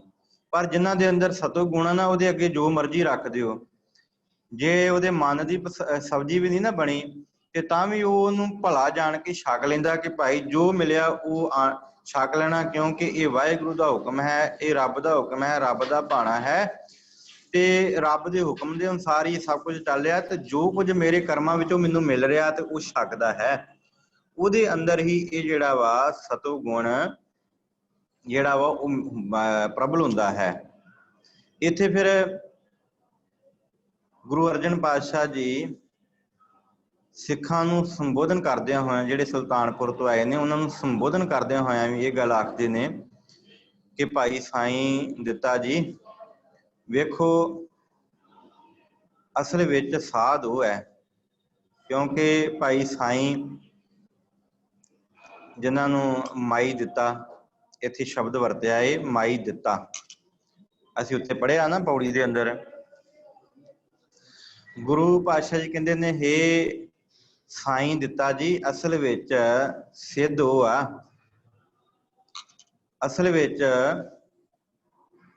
सिद्ध वो आ जिन्हें अपने मन इंद्रियां नूं साधिया होवे, भाव वस विच कीता होवे। ये नहीं कि इंद्रियां वस विच नहीं ते ना रख लिया साध, ना रख लिया संत, ना रख लिया भगत। नहीं भाई, ये साईं जी जिन्हां ने साध लिया ना अपने मन नूं, इंद्रियां नूं वस कर लिया, असल विच वो साध है। नाल ही अगे आख्या भाई तुलसा जी भगत वो है जिसने सदा राम नाम जपिया होए, श्वास श्वास उन्होंने आराध्या होए, आराध के ओदी बंदगी कीती होवे, असल विच वो भगत है। एक श्वास भी अपना जिहड़ा वा ओदे नाम तो बगैर बिरथा ना गवावे, असल विच वो भगत है। ओदे विच ही जिहड़ा वा सतगुण वरतदा है, ਉਹਦੇ अंदर ही शांति आउंदी है। इसलिए तुसीं जिहड़ा वा पिछली रात इशनान करके सब तो पहला जाग के उस वाहिगुरू की आराधना करना। असीं रहत मर्यादा विच भी अपना जिहड़ा सी इस वेले जिहड़ी क्लास चलदी सी ਉਹਦੇ विच निता प्रति जिहड़ा साडा रोजाना जिंदगी का हिस्सा है नितनेम, ਉਹਦੇ विच भी असीं पढ़िया सी कि पिछली एक पैर रात रहिंदी जिहड़ी आ मनुख जाग के ते उस परमात्मा दा वाहिगुरू दा नाम जपदा जपदा फिर इशनान करे, इशनान तो बाद नितनेम दीयां बाणियां पढ़े। इत्थे भी गुरु अर्जन पातशाह जी ने जिक्र किया कि हे भाई गुरसिखो पिछली रात जाग के जिहड़ा महामोह दा जाल है ना, ਹੁਣ ਅਸੀਂ ਸਾਰੇ ਸੌਂਦੇ ਹਾਂ ਤੇ ਕਈ ਵਾਰ ਐਸੀ ਵਿਚਾਰ ਆਉਂਦੀ ਕਿ ਭਾਈ ਅੰਮ੍ਰਿਤ ਵੇਲੇ ਨਹੀਂ ਉੱਠਿਆ ਜਾਂਦਾ, ਜਾਗਿਆ ਨਹੀਂ ਜਾਂਦਾ। ਕਿਉਂ ਭਾਈ? ਸਰੀਰ ਦੁਖਦਾ ਨਹੀਂ ਜੀ, ਸਰੀਰ ਦੁਖਦਾ ਨਹੀਂ, ਨੀਂਦ ਜਿਹੜੀ ਆ, ਨੀਂਦਰ ਜਿਹੜੀ ਆ ਉਹ ਸਾਨੂੰ ਜਾਲ ਮਹਾਜਾਲ ਪਾ ਲੈਂਦੀ ਆਣ ਕੇ, ਸਾਡੀ ਜਾਗ ਹੀ ਨਹੀਂ ਖੁੱਲਦੀ। ਸਰੀਰ ਤੰਦਰੁਸਤ ਹੈ ਪਰ ਸਾਡਾ ਜਿਹੜਾ ਮੋਹ ਹੈ ਉਹ ਨੀਂਦ ਦੇ ਨਾਲ ਹੈ ਕਿ ਵੱਧ ਤੋਂ ਵੱਧ ਸੌਂ ਲਿਆ ਜਾਵੇ। ਤੇ ਗੁਰੂ ਅਰਜਨ ਪਾਤਸ਼ਾਹ ਜੀ ਇੱਥੇ ਫਿਰ ਇਹਨਾਂ ਸਿੱਖਾਂ ਨੂੰ ਸੰਬੋਧਨ ਹੋ ਕੇ ਆਖਦੇ ਨੇ ਕਿ ਭਾਈ ਗੁਰਸਿੱਖੋ ਇਹ ਜਿਹੜੀ ਨੀਂਦਰ ਹੈ ਨਾ ਇਹ ਬੜਾ ਮੋਹ ਦਾ ਜਾਲ ਪਾਉਂਦੀ ਹੈ, ਪਰ ਇਸ ਜਾਲ ਦੇ ਵਿੱਚ ਫਸਣਾ ਨਹੀਂ, ਇਸ ਮੋਹ ਦੇ ਜਾਲ ਵਿੱਚ ਫਸਣਾ ਨਹੀਂ।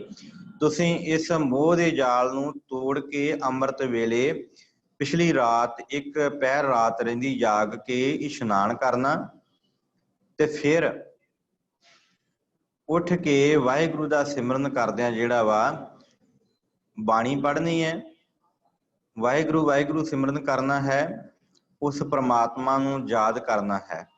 ਇੱਕ ਸਿੱਖਿਆ ਇਹ ਦਿੱਤੀ ਤੇ ਨਾਲ ਹੀ ਫਿਰ ਇਹ ਗੱਲ ਵੀ ਆਖੀ ਕਿ ਭਾਈ ਫਿਰ ਤੁਸੀਂ ਧਰਮ ਦੀ ਕਿਰਤ ਕਰਦਿਆਂ ਤੁਹਾਡੇ ਕੋਲ ਕੋਈ ਕਿਸੇ ਦੇਸ਼ ਵਿੱਚੋਂ, ਕਿਉਂਕਿ ਉਦੋਂ ਨਾ ਲਾਗੂ ਬੰਨਿਓ ਤੇ ਸੰਗਤ ਆਉਂਦੀ ਸੀ, ਪਰ ਦੇਸਾਂ ਵਿਦੇਸਾਂ ਤੋਂ ਵੀ ਬੜੀ ਸੰਗਤ ਚੱਲ ਕੇ ਆਉਂਦੀ ਸੀ, ਜਿਹੜੀ ਸੱਚਖੰਡ ਸ੍ਰੀ ਹਰਿਮੰਦਰ ਸਾਹਿਬ ਵਿਖੇ ਆਣ ਕੇ ਗੁਰੂ ਦੇ ਦਰਸ਼ਨ ਕਰਦੀ ਸੀ।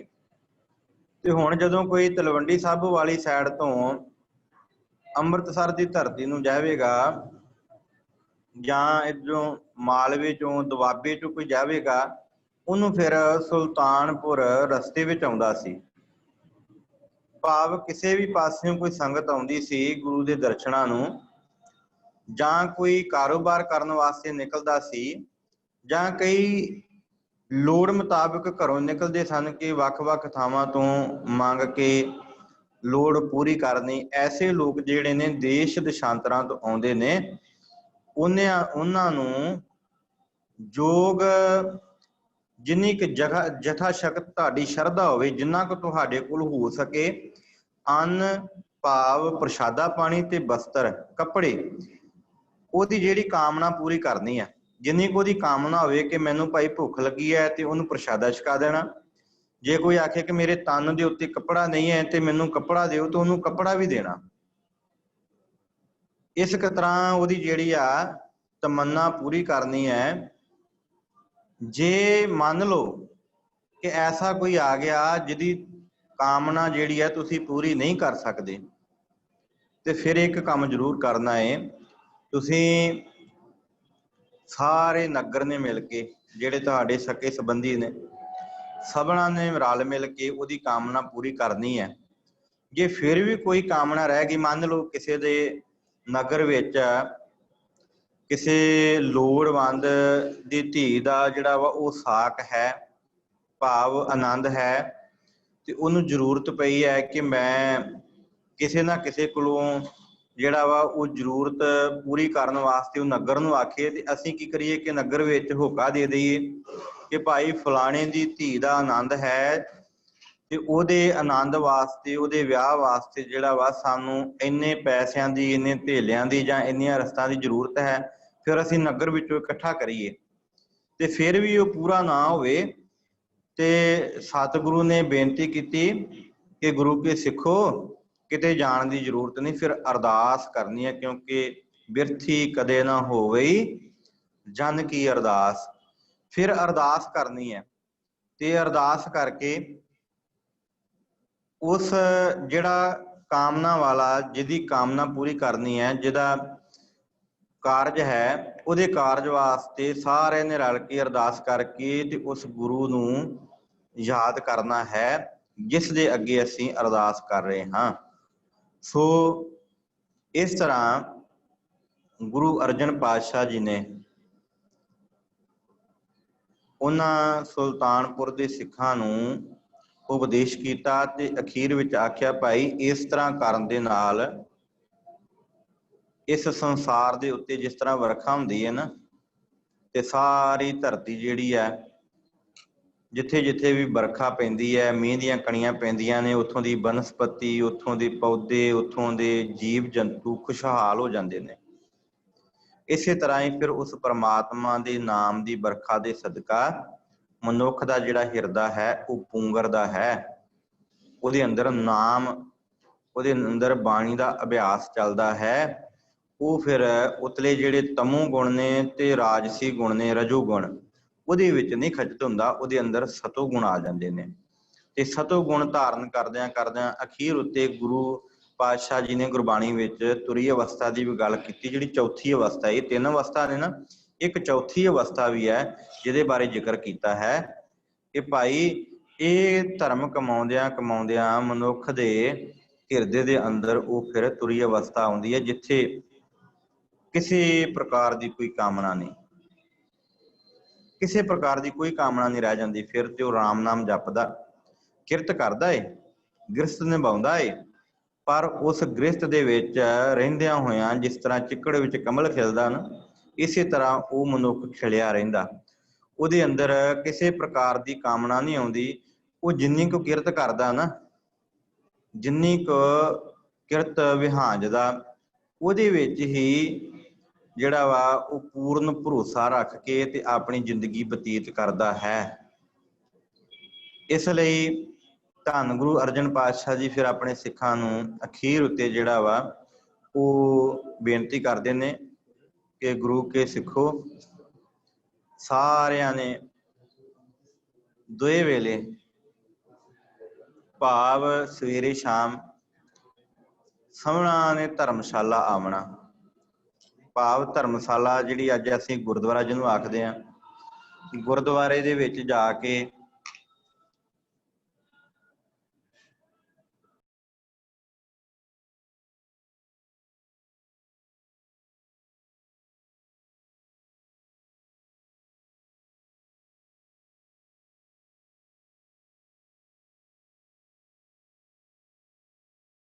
ਵਾਹਿਗੁਰੂ ਜੀ। ਹਾਂਜੀ, ਸਤਿਗੁਰੂ ਜੀ ਫਿਰ ਇੱਥੇ ਬਖਸ਼ਿਸ਼ ਕਰਦੇ ਨੇ ਕਿ ਦੋਵੇਂ ਟਾਈਮ ਜਿਹੜਾ ਵਾ ਉਹ ਧਰਮਸ਼ਾਲਾ ਵਿੱਚ ਆਉਣਾ ਵਾ, ਤੇ ਧਰਮਸ਼ਾਲਾ ਵਿੱਚ ਆਣ ਕੇ ਦੋਏ ਟਾਈਮ ਜਿਹੜਾ ਵਾ ਉਹ ਗੁਰੂ ਸਾਹਿਬ ਨੂੰ ਸਿਜਦਾ ਕਰਨਾ, ਸੇਵਾ ਕਰਨਾ, ਪ੍ਰਮਾਤਮਾ ਦੀ ਬੰਦਗੀ ਕਰਨੀ ਹੈ।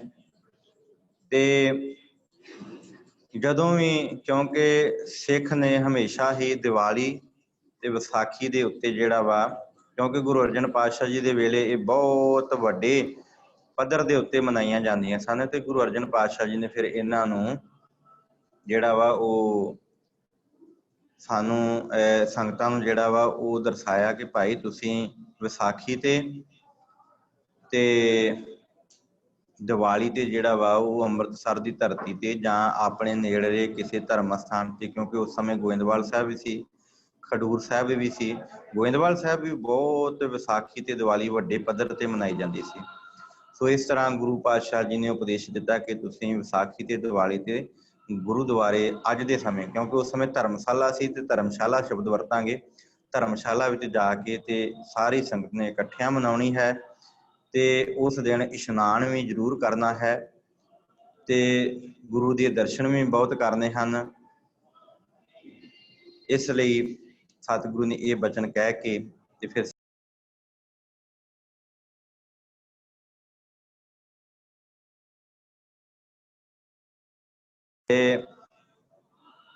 ਤੇ ਅਖੀਰ ਉੱਤੇ ਇਹ ਗੱਲ ਆਖੀ ਕਿ ਸੁਲਤਾਨਪੁਰ ਦੇ ਉੱਤੇ ਰਹਿਮਤ ਹੈ ਤੇ ਸੁਲਤਾਨਪੁਰ ਮੇਰਾ ਭਗਤ ਭੰਡਾਰਾ ਹੈ। ਹੁਣ ਅਸੀਂ ਇਸ ਸਾਖੀ ਤੇ ਸ਼ਰਵਣ ਕਰ ਲਈ, ਪਰ ਅਸੀਂ ਕਿੱਥੇ ਹਾਂ? ਹੁਣ ਅਸੀਂ ਆਪਣੇ ਮਨ ਦੇ ਅੰਦਰ ਜਿਹੜਾ ਵਾ ਉਹ ਵਿਚਾਰ ਕਰਨੀ ਹੈ ਕਿ ਅਸੀਂ ਕਿੱਥੇ, ਅਸੀਂ ਰਜੋਗੁਣ ਤੇ ਆ, ਤਮੋ ਤੇ ਆ ਕਿ ਸਤੋ ਤੇ ਆ, ਕਿਉਂਕਿ ਤੁਰੀ ਅਵਸਥਾ ਤਾਂ ਸਾਡੇ ਕੋਲ ਹੈ ਹੀ ਨਹੀਂ ਅਜੇ। ਪਰ ਅਸੀਂ ਇਹ ਵਿਚਾਰ ਕਰਨੀ ਹੈ ਕਿ ਸਾਡੇ ਅੰਦਰ ਅਸੀਂ ਕਿੱਥੇ ਕੁ ਜੇ ਆ। ਕਿਤੇ ਅਸੀਂ ਇਹ ਤਾਂ ਨਹੀਂ ਕਿ ਜ਼ਿੰਦਗੀ ਦੇ ਵਿੱਚ ਧਰਮ ਕਰਮ ਕਰਦਿਆਂ ਪਹਿਲੀ ਗੱਲ ਤੇ ਅਸੀਂ ਇਹ ਗੱਲ ਆਖ ਦਿੰਦੇ ਕਿ ਸਾਡੇ ਕੋਲ ਸਮਾਂ ਹੀ ਨਹੀਂ। ਬੜੀ ਰਹਿਮਤ ਹੋਈ ਹੈ, ਕਲਾਸ ਵਿੱਚ ਕਾਫੀ ਸੰਗਤ ਜੁੜ ਜਾਂਦੀ ਹੈ, ਪਰ ਅਜੇ ਵੀ ਕਈਆਂ ਨੂੰ ਆਖਦੀ ਹੈ ਨਾ, ਕੋਈ ਗੁਰੂ ਘਰ ਵਿੱਚ ਆਵੇ ਜਾਂ ਸਾਨੂੰ ਮਿਲਦਾ ਹੈ ਤੇ ਅਸੀਂ ਆਖੇ ਕਹਿੰਦੇ ਸਮਾਂ ਨਹੀਂ ਹੈ। ਫਿਰ ਅਸੀਂ ਕਿੱਥੇ ਆਪਣੇ ਮਨ ਦੇ ਵਿੱਚ ਇਹ ਵਿਚਾਰ ਕਰੀਏ ਕਿ ਅਸੀਂ ਵਾਕਈ ਅਸੀਂ ਰਜੋਗੁਣ ਦੇ ਵਿੱਚ ਤਾਂ ਨਹੀਂ, ਕਿ ਸਾਡੇ ਮਨ ਅੰਦਰ ਇਹੋ ਹੀ ਆ ਕਿ ਅਸੀਂ ਛਕਣਾ ਹੈ, ਖਾਣਾ ਪੀਣਾ, ਹੱਸਣਾ ਸੌਣਾ, ਬਸ ਇਹੋ ਕੁਝ ਹੀ ਰਹਿ ਗਿਆ ਸਾਡੇ ਅੰਦਰ। ਖਾਣਾ ਵਾ ਕੀ, ਪੀਣਾ ਵਾ ਕਿੰਨਾ ਕੁ, ਹੱਸਣਾ ਵਾ ਤੇ ਸੌਣਾ ਤੇ ਸਾਡੀ ਜ਼ਿੰਦਗੀ ਦੇ ਵਿੱਚ ਜਦੋਂ ਮਿਲ ਜਾਏ ਤੇ ਅਸੀਂ ਸੌਂ ਜਾਂਦੇ ਹਾਂ। ਜੇ ਸੌਂਦੇ ਨਹੀਂ ਤੇ ਕੇਵਲ ਅਸੀਂ ਉਦੋਂ ਨਹੀਂ ਸੌਂਦੇ ਜਦੋਂ ਸਾਡੇ ਧੰਦੇ ਹੋਣ, ਸਾਡੀ ਜ਼ਿੰਦਗੀ ਦੇ ਕਾਰ ਵਿਹਾਰ ਹੋਣੇ ਤੇ ਫਿਰ ਅਸੀਂ ਜਾਗਦੇ ਹਾਂ। ਫਿਰ ਸਾਨੂੰ ਭਾਵੇਂ 2 ਵਜੇ ਵੀ ਰਾਤ ਨੂੰ ਉੱਠਣਾ ਪਵੇ, ਅਸੀਂ ਉੱਠ ਕੇ ਜਾਂਦੇ ਹਾਂ ਕਿ ਭਾਈ ਨਹੀਂ, ਸਾਡਾ ਇਹ ਕਰਮ ਹੈ ਤੇ ਅਸੀਂ ਕਰਨਾ। ਤੇ ਜਦੋਂ ਗੁਰੂ ਵੱਲ ਨੂੰ ਅਸੀਂ ਨਿਗਾਹ ਮਾਰਨੀ ਹੈ ਉਦੋਂ ਸਾਡਾ ਜਿਹੜਾ ਮਨ ਹੈ ਫਿਰ ਨਹੀਂ ਭਤੀਜਦਾ। ਅਸੀਂ ਅੱਜ ਦੀ ਕਲਾਸ ਵਿੱਚੋਂ ਇਹ ਸਿੱਖਿਆ ਲੈਣੀ ਹੈ ਤੇ ਅਸੀਂ ਇਸ ਪੌੜੀ ਨੂੰ ਕੇਵਲ ਇੱਥੇ ਨਹੀਂ ਅੱਜ ਵਿਚਾਰਿਆ, ਜਿਹੜਾ ਤੁਸੀਂ ਇਸ ਪੌੜੀ ਨੂੰ ਪੜ੍ਹਨਾ, ਅਸੀਂ ਵਿਚਾਰਿਆ ਵਾ ਇਸ ਕਲਾਸ ਨੂੰ YouTube ਦੇ ਉੱਤੇ ਚੜਾ ਦੇਣਾ। YouTube ਤੋਂ ਸੁਣ ਕੇ ਤੇ ਨਾਲ ਅੱਗੇ ਪੌੜੀ ਜਿਹੜੀ ਹੈ ਨਾ, ਤੁਹਾਡੇ ਮੋਬਾਈਲ ਦੇ ਵਿੱਚ ਆਈ ਗ੍ਰੰਥ ਹੋਵੇਗਾ, ਉੱਥੋਂ ਅਸੀਂ ਇਹ ਕੱਢ ਸਕਦੇ ਹਾਂ। ਅੱਜ ਬੜੇ ਐਪ ਆ ਗਏ ਨੇ ਗੁਰਬਾਣੀ ਦੇ, ਤੇ ਉਹ ਐਪ ਦੇ ਵਿੱਚੋਂ ਅਸੀਂ ਜਿਹੜਾ ਵਾ ਇਸ 11ਵੀਂ ਵਾਰ ਦੀ 21ਵੀਂ ਪੌੜੀ ਨੂੰ ਪੜ੍ਹ ਕੇ ਸਾਹਮਣੇ ਰੱਖ ਕੇ ਤੇ ਪੜ੍ਹ ਕੇ ਤੇ ਫਿਰ ਅਸੀਂ ਸੋਚਣਾ ਕਿ ਅਸੀਂ ਕਿੱਥੇ ਕੁ ਜੇ ਆ, ਸਾਡਾ ਮਨ ਕਿੱਥੇ ਕੁ ਜੇ ਖੜਾ ਵਾ। ਕੇਵਲ ਅਸੀਂ ਜਦੋਂ ਗੁਰਦੁਆਰੇ ਜਾਂਦੇ ਹਾਂ ਇਹ ਸੋਚਣਾ ਹੈ ਅਸੀਂ ਕਿ ਅਸੀਂ ਗੁਰੂ ਘਰ ਜਾਂਦੇ ਹਾਂ, ਸਾਡਾ ਉੱਥੇ ਮਨ ਕੀ ਕੁਝ ਕਰਦਾ ਹੈ। ਕਿਤੇ ਇਹੋ ਕਿ ਨਹੀਂ ਸੰਸਾਰ ਦੇ ਪਦਾਰਥ ਮੰਗ ਕੇ ਆ ਜਾਂਦੇ ਆ, ਕਿਉਂਕਿ ਗੁਰੂ ਅਰਜਨ ਪਾਤਸ਼ਾਹ ਜੀ ਨੇ ਤੇ ਇਹ ਗੱਲ ਕਹੀ ਹੈ ਕਿ ਭਾਈ ਧਰਮਸਾਲ ਦੀ ਸੁਰਤ ਜਦੋਂ ਕਰਨੀ ਹੈ, ਜਦੋਂ ਧਰਮਸਾਲ ਜਾ ਕੇ ਗੁਰੂਦੁਆਰੇ ਜਾ ਕੇ ਗੁਰੂ ਘਰ ਵਿੱਚ ਨਤਮਸਤਕ ਹੋਣਾ ਹੈ ਤੇ ਉੱਥੇ ਆਪਾ ਭਾਵ ਗਵਾਉਣਾ, ਉੱਥੇ ਜਿਹੜਾ ਵਾ ਆਪਣਾ ਮਨ ਜਿਹੜਾ ਵਾ ਗੁਰੂ ਨੂੰ ਅਰਪਣ ਕਰ ਦੇਣਾ। ਤੇ ਗੁਰੂ ਨੂੰ ਅਰਪਣ ਕਰਕੇ ਜਿਹੜਾ ਵਾ ਫਿਰ ਅਸੀਂ ਜਿਹੜੀ ਅੱਗੇ ਅਰਦਾਸ ਕਰਨੀ ਹੈ, ਉਹ ਅਰਦਾਸ ਕਿਹੜੀ ਹੈ ਕਿ ਸੱਚੇ ਪਾਤਸ਼ਾਹ ਦਾਸ ਤੇਰੇ ਦਰ ਤੇ ਚੱਲ ਕੇ ਆਇਆ, ਰਹਿਮਤ ਕਰੋ, ਦਰੋਂ ਕਰੋ ਨਾਮਦਾਨ, ਗੁਰ ਸਿੱਖੀ ਜੀਵਨ ਤੇ ਸਮੱਤ ਦਾ ਦਾਨ। ਦਾਨ ਤੇ ਹੀ ਮੰਗਣਾ ਇਸ ਤੇ ਅਰਦਾਸ ਕਰਦੇ ਨਿਤਾ ਪ੍ਰਤੀ ਭਾਈ ਸਾਹਿਬ ਗਿਆਨੀ ਜੀ, ਗ੍ਰੰਥੀ ਸਿੰਘ ਹਰ ਗੁਰਦੁਆਰੇ 'ਚ ਅਰਦਾਸ ਕਰਦੇ ਨੇ। ਸਵੇਰੇ ਸੱਚਖੰਡ ਸਾਹਿਬ ਸ੍ਰੀ ਹਰਿਮੰਦਰ ਸਾਹਿਬ ਤੋਂ ਵੀ ਅਰਦਾਸ ਸੁਣਦੇ ਹਾਂ ਕਿ ਦਾਨਾ ਸਿਰ ਦਾਨ ਨਾਮਦਾਨ, ਪਰ ਕੇਵਲ ਕਹਿਣ ਮਾਤਰ ਹੈ। ਮੈਂ ਇਹ ਨਹੀਂ ਗੱਲ ਕਹਿੰਦਾ ਕਿ ਸਾਰਿਆਂ 'ਚ ਝੁਕਦਾ ਵਾ, ਹੋ ਸਕਦਾ ਕੋਈ ਐਸੀ ਪੁੱਗੀ ਹੋਈ ਰੂਹ ਵੀ ਹੋਵੇ, ਪਰ ਅਸੀਂ ਆਪਣੇ ਅੰਦਰ ਇਹ ਵਿਚਾਰ ਕਰਨੀ ਹੈ ਕਿ ਅਸੀਂ ਇਹਨਾਂ ਤਿੰਨਾਂ ਗੁਣਾਂ ਤੋਂ ਕਿੱਥੇ ਆ। ਕਿਤੇ ਪਹਿਲੇ ਰਜੋਗੁਣ ਤੇ ਨਹੀਂ ਕਿਤੇ ਟਿਕੇ ਹੋਏ, ਤਮੋ ਤੇ ਸਤੋ ਤੇ ਬਹੁਤ ਅੱਗੇ ਆ, ਕਿਤੇ ਅਸੀਂ ਰਜੋ ਤੇ ਨਹੀਂ। ਜੇ ਰਜੋ ਤੋਂ ਅੱਗੇ ਤਮੋ ਤੋਂ ਆਏ ਆ ਤੇ ਕੋਸ਼ਿਸ਼ ਕਰੀਏ कि सतोगुण च आइए तो सतोगुण दे विच आके जिहड़ा वा फिर असी उस अवस्था ते जाना जिहड़ी गुरु साहब ने जिक्र किया तुरी अवस्था, जिथे फिर ना रोग ना भोग ना सोग ना दुख ना भुख ना सुख, कोई पौंदा नहीं। जो आया जो आउंदा जो जा रहा सब उहदे हुक्म विच है। हुक्म है फिर तो वो मनुख कहंदा हुक्म है अंदर सब को, बाहर हुक्म ना कोई। फिर ਉਹਦੇ मन अंदर ये सारे ख्याल खत्म हो जाते हैं। सो मैं ज़्यादा समा ना लवां, 40 मिनट हो गए ने क्लास नूं। गुरु रहमत करे जो अज दी असीं विचार कीती है।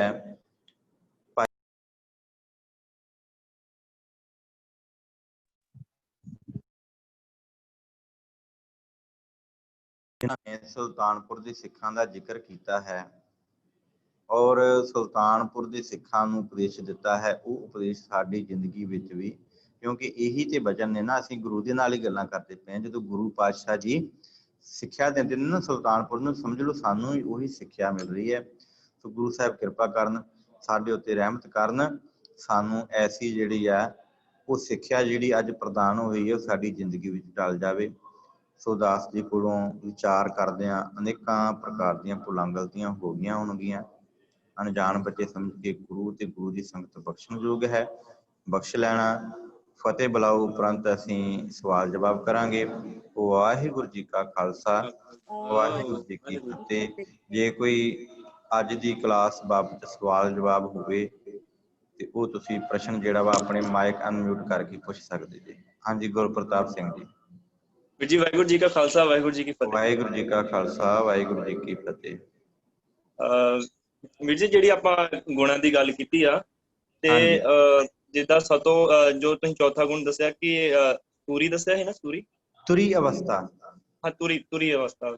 ਇਹਦਾ ਤਾਂ ਨਹੀਂ, ਇਹਦਾ ਪਤਾ ਨਹੀਂ, ਪਰ ਜਿਹੜੇ ਬਾਕੀ ਤਿੰਨ ਗੁਣ ਆ, ਹੁਣ ਜਿੱਦਾਂ ਸਤੋ ਗੁਣ ਹੋ ਗਿਆ ਤੇ ਤੁਰੀ ਅਵਸਥਾ, ਇਹ ਤੇ ਉੱਪਰ ਦੀਆਂ ਗੱਲਾਂ ਵਾ। ਪਰ ਜਿਹੜੇ ਰਜੋ ਤੇ ਤਮੋ ਗੁਣ ਆ, ਉਹ ਚ ਤਮਸ ਨੂੰ ਜਿੱਥੋਂ ਤੱਕ ਮਤਲਬ ਮੈਨੂੰ ਹਾਲੇ ਤੱਕ ਪਤਾ ਹੈ ਕਿ ਉਹ ਤਮਸ ਗੁਣ ਨੂੰ ਸਭ ਤੋਂ ਥੱਲੇ ਗਿਣਿਆ ਗਿਆ ਹੈ, ਕਿ ਤਮੋ ਤੋਂ ਫਿਰ ਰਜੋ ਚ ਬੰਦਾ ਆ ਸਕਦਾ, ਫਿਰ ਰਜੋ ਤੋਂ ਫਿਰ ਸਤੋ ਚ ਆਉਂਦਾ। ਇਸ ਤਰ੍ਹਾਂ ਹੈ ਕੁਛ? ਹਾਂਜੀ, ਕੀ ਹੈ ਕਿ ਕੁਛ ਵਿਦਵਾਨਾਂ ਨੇ ਜਿਹੜਾ ਵਾ ਰਾਜਗੁਣ ਤਮਗੁਣ, ਜਿਹੜੇ ਭਾਈ ਵੀਰ ਸਿੰਘ ਜੀ ਹੋਏ ਨੇ ਨਾ, ਉਹਨਾਂ ਨੇ ਰਾਜਗੁਣ ਤਮਗੁਣ ਤੇ ਭਾਈ ਮਨੀ ਸਿੰਘ ਨੇ ਵੀ ਜਿਹੜੀ ਵਿਚਾਰ ਕੀਤੀ ਹੈ ਨਾ, ਉਹਦੇ ਵਿੱਚ ਰਾਜਗੁਣ ਨੂੰ ਵੈਸੇ ਉੱਪਰ ਰੱਖਿਆ ਸੀ ਤੇ ਕੁਝ ਵਿਦਵਾਨਾਂ ਨੇ ਜਿਹੜਾ ਵਾ ਉਹ ਤਮਗੁਣ ਨੂੰ ਉੱਤੇ ਰੱਖਿਆ ਵਾ। ਇਸ ਕਰਕੇ ਕੀ ਹੈ ਕਿ ਸਾਨੂੰ ਵੱਖ-ਵੱਖ ਗ੍ਰੰਥ ਜਿਹੜੇ ਉਹ ਪੜ੍ਹਨੇ ਚਾਹੀਦੇ ਨੇ, ਤੇ ਕਿਉਂਕਿ ਵੱਖ-ਵੱਖ ਗ੍ਰੰਥਾਂ ਦੇ ਵਿੱਚ ਜਿਹੜਾ ਵਾ ਉਹ ਇਸ ਤਰ੍ਹਾਂ ਜ਼ਿਕਰ ਹੈ। ਭਾਈ ਮਾਫ ਕਰਨਾ, ਜਿਹੜਾ ਭਾਈ ਮਨੀ ਸਿੰਘ ਜੀ ਨੇ ਟੀਕਾ ਕੀਤਾ ਨਾ ਭਗਤ ਮਾਲਾ ਦਾ, ਉਹਦੇ ਵਿੱਚ ਜਿਹੜਾ ਸੀ ਉਹ ਰਜੋਗੁਣ ਉੱਪਰ ਦੱਸਿਆ ਗਿਆ ਸੀ, ਤੇ ਭਾਈ ਵੀਰ ਸਿੰਘ ਨੇ ਵੀ ਉਹਨੂੰ ਇਸੇ ਤਰ੍ਹਾਂ ਹੀ ਲਿਖਿਆ ਹੈ। ਹਾਂਜੀ ਵੀਰ ਜੀ, ਹੋਰ ਕੋਈ ਵੀਰ ਜੀ ਸਵਾਲ ਹੋਵੇ? ਹੈਲੋ। ਹਾਂਜੀ, ਵਾਹਿਗੁਰੂ ਜੀ। ਵੀਰ ਜੀ, ਜੋ ਤੁਸੀਂ ਦੱਸਿਆ ਕਿ ਆਪਾਂ ਭਾਈ ਮਨੀ ਸਿੰਘ ਜੀ ਨੇ ਲਿਖਿਆ, ਤੇ ਜਿੰਨੇ ਜੋ ਵੀ ਲਿਖਿਆ ਇੱਕ ਵਾਰੀ ਉਹ ਦੱਸ ਦਿਓ ਨਾ ਕਿ ਅਸੀਂ ਇਹ ਕਿੱਥੇ ਪੜ੍ਹ ਸਕਦੇ, ਕੋਈ ਬੁੱਕ ਆ ਜਾਂ ਫਿਰ ਕਿਹੜੇ ਗ੍ਰੰਥ 'ਚ ਲਿਖਿਆ ਜਿੱਥੇ ਆਪਾਂ ਇਹ ਪੜ੍ਹ ਸਕਦੇ? ਕਿਉਂਕਿ ਜਿੱਥੋਂ ਤੱਕ ਜਿਹੜੀ ਮੇਰੀ ਨੌਲੇਜ ਸੀ, ਇਹ ਆਪਣਾ ਜੋ ਹਿੰਦੂ ਵਿਚਾਰ ਮਤ ਆ ਉਹਦੇ ਹਿਸਾਬ ਨਾਲ ਇਹ ਮੈਂ ਪੜ੍ਹਿਆ ਸੀ ਇੱਕ ਵਾਰੀ। ਕਿਉਂਕਿ ਜੋ ਕ੍ਰਿਸ਼ਨ ਭਗਵਾਨ ਨੂੰ ਮੰਨਦੇ ਆ ਉਹ ਇਹ ਤਿੰਨ ਗੁਣਾਂ ਤੇ ਬਹੁਤ ਜ਼ਿਆਦਾ ਫੋਕਸ ਕਰਦੇ ਆ। ਉਹ ਕੁਛ ਲੋਕ ਇਹ ਵੀ ਹੁੰਦੇ, ਤੁਸੀਂ ਸੁਣਿਆ ਹੋਊਗਾ, ਕਿ ਪਿਆਜ਼ ਨਹੀਂ ਖਾਂਦੇ ਤੇ ਲਸਣ ਨਹੀਂ ਖਾਂਦੇ, ਕਹਿੰਦੇ ਕਿ ਉਹਨਾਂ ਤਮਸ ਗੁਣ ਵੱਧਦਾ ਵਾ।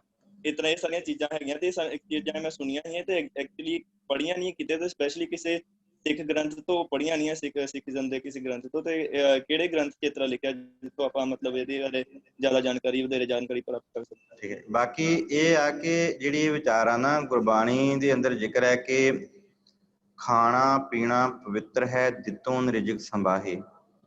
ਇੱਥੇ ਖਾਣ ਪੀਣ ਦੀ ਗੱਲ ਨਹੀਂ ਹੈ, ਗੁਰਸਿੱਖ ਨੇ ਕੀ ਖਾਣਾ ਕੀ ਨਹੀਂ, ਜੋ ਵੀ ਰੱਬ ਨੇ ਦਿੱਤਾ ਉਹ ਛਕ ਸਕਦੇ ਆ। ਪਰ ਜਿਹੜੀ ਇਹ ਅਵਸਥਾ ਜਿਹੜੀ ਦੱਸੀ ਹੈ ਨਾ, ਉਹਦੇ ਵਿੱਚ ਇਹ ਅਵਸਥਾ ਦੱਸੀਆਂ ਨੇ ਕਿ ਰਜੋਗੁਣ ਵਾਲਾ ਮਨੁੱਖ ਕਿਹੜਾ ਵਾ। ਰਜੋਗੁਣ ਵਾਲਾ ਜਿਹੜਾ ਵਾ ਜਿਹਦੇ ਵਿੱਚ ਕੇਵਲ ਉਹਨੂੰ ਇਹ ਖਾਣੇ ਹੀ ਚੰਗੇ ਲੱਗਦੇ ਨੇ, ਰੱਬ ਦੀ ਬੰਦਗੀ ਨਹੀਂ ਚੰਗੀ ਲੱਗਦੀ।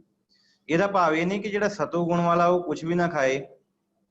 ਭਾਵ ਇਹ ਆ ਕਿ ਜੇ ਉਹਦੇ ਅੱਗੇ ਮਸਾਲੇਦਾਇਕ ਪਦਾਰਥ ਵੀ ਆ ਜਾਂਦੇ ਨੇ ਤੇ ਉਹ ਸੱਤ ਕਰਕੇ ਛਕ ਲੈਂਦਾ ਸਤੋਗੁਣ ਵਾਲਾ, ਤੇ ਜੇ ਉਹਦੇ ਅੱਗੇ ਤੁਸੀਂ ਪਾਣੀ ਦੇ ਵਿੱਚ ਚੌਲ ਉਬਾਲ ਕੇ ਵੀ ਰੱਖ ਦਿੱਤੇ ਨਾ, ਤੇ ਕੋਈ ਲੂਣ ਮਿਰਚ ਮਸਾਲਾ ਨਹੀਂ ਪਾਇਆ, ਤੇ ਉਹਨੇ ਤਾਂ ਵੀ ਉਹ ਛਕ ਜਾਣਾ ਕਿ ਭਾਈ ਇਹ ਜੋ ਵੀ ਰਿਜ਼ਕ ਦਿੱਤਾ ਰੱਬ ਨੇ ਦਿੱਤਾ ਤੇ ਉਹਨੂੰ ਛਕ ਲਓ। ਉਹਦੇ ਵਿੱਚ ਰਿਜ਼ਕ ਦੇ ਵਿੱਚ ਖਚਤ ਨਹੀਂ ਹੁੰਦਾ। ਜਿਹੜਾ ਰਜੋ ਤੇ ਤਮੋ ਗੁਣ ਵਾਲਾ ਉਹ ਰਿਜ਼ਕ ਦੇ ਵਿੱਚ ਖਚਤ ਹੁੰਦੇ ਨੇ, ਤੇ ਰੱਬ ਦੀ ਜਿਹੜੀ ਬੰਦਗੀ ਆ ਉਹਨਾਂ ਨੂੰ ਭੁੱਲ ਜਾਂਦੀ ਹੈ। ਇੱਥੇ ਕੇਵਲ ਜਿਹੜੇ 3 ਗੁਣ ਨੇ ਨਾ, ਰਜੋ ਤਮੋ ਤੇ ਸਤੋ, ਜਿਹੜੇ ਰਜੋ ਤੇ ਤਮੋ ਨੇ, ਇਹ ਅਵਸਥਾ ਦੱਸੀਆਂ ਨੇ ਕੇਵਲ ਕਿ ਇਹਨਾਂ ਅਵਸਥਾ ਦੇ ਵਿੱਚ ਜਿਹੜਾ ਮਨੁੱਖ ਹੈ ਉਹਨਾਂ ਨੂੰ ਕੇਵਲ ਆਹਾਰ, ਜਿਹੜੇ ਆਹਾਰ ਹੀ ਪਾਉਂਦੇ ਨੇ, ਉਹ ਰੱਬ ਦੀ ਬੰਦਗੀ ਵੱਲ ਨਹੀਂ ਤੁਰਦੇ। ਤੇ ਇਹ ਜਿਹੜੇ ਇਹ ਆਹਾਰ ਕਰਦੇ ਨੇ ਰੱਬ ਦੀ ਬੰਦਗੀ ਵੱਲ ਨਹੀਂ ਚੱਲਦੇ, ਉਹ ਰਜੋ ਤੇ ਤਮੋ ਵਾਲੇ ਨੇ। ਜਿਹੜੇ ਰੱਬ ਦੀ ਬੰਦਗੀ ਵੱਲ ਚੱਲਦੇ ਨੇ ਉਹ ਸਤੋ ਗੁਣੀ ਨੇ, ਤੇ ਉਹਨਾਂ ਦੇ ਅੱਗੇ ਜੋ ਵੀ ਪ੍ਰਸ਼ਾਦਾ ਪਾਣੀ ਆਇਆ ਉਹ ਉਹੀ ਛਕਦੇ ਨੇ।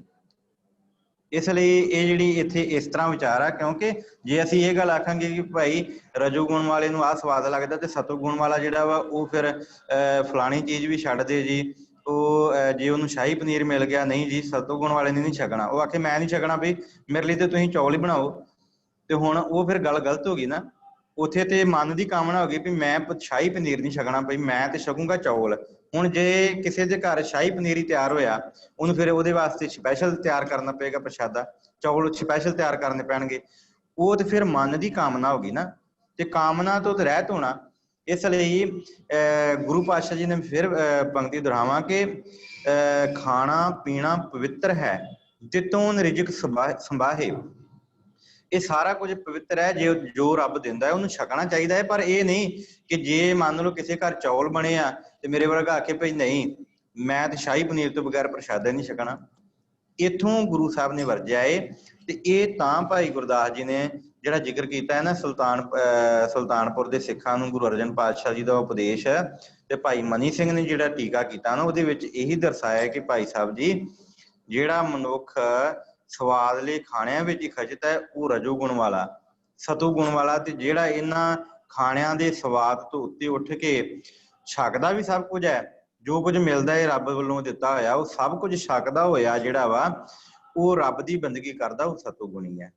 ਕਿਸੇ ਦੀ ਸੇਵਾ ਕਰਨੀ, ਨਾਮ ਜਪਣਾ, ਇਹ ਸਾਰਾ ਕੁਝ ਜਿਹੜਾ ਇਹਦੇ ਵਿੱਚ ਆ ਜਾਂਦਾ ਹੈ। ਹਾਂਜੀ ਵੀਰ ਜੀ, ਹੋਰ ਕੁਛ?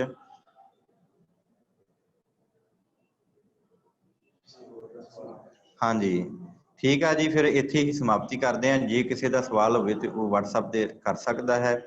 ਸੋ ਅੰਤ ਫਤਿਹ ਫਿਰ ਬੁਲਾਈਏ ਜੀ। ਵਾਹਿਗੁਰੂ ਜੀ ਕਾ ਖਾਲਸਾ, ਜੀ ਕੀ ਫਤਿਹ। ਵਾਹਿਗੁਰੂ ਜੀ ਕੀ ਫਤਿਹ।